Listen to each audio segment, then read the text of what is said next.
20 కోట్ల సంవత్సరాల క్రితం ఆఫ్రికా నుంచి చీలిపోయి మన భారతదేశం ఎలా పుట్టింది?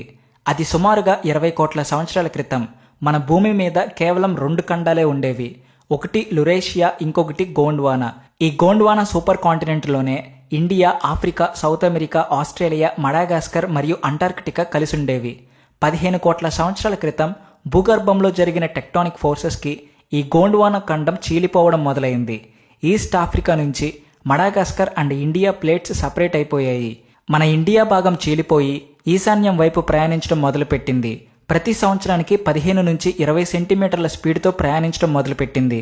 ఇప్పుడు ఉన్న ఖండాలు సంవత్సరానికి కేవలం 4 సెంటీమీటర్లే కదులుతున్నాయి. అంటే అప్పట్లో ఇండియా భాగం 15 నుంచి 20 సెంటీమీటర్లు కదిలింది అంటే అది చాలా హై స్పీడ్. సుమారుగా 7 కోట్ల సంవత్సరాల పాటు మన ఇండియా భాగం అదే స్పీడ్తో ప్రయాణించింది.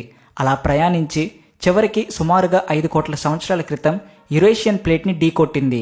ఈ యురేషియానే ప్రస్తుతం ఉన్న ఏషియన్ ప్లేట్. జనరల్గా ఇలా 2 టెక్టానిక్ ప్లేట్స్ గుద్దుకున్నప్పుడు అవి భూమిలోకి వెళ్ళిపోవాలి.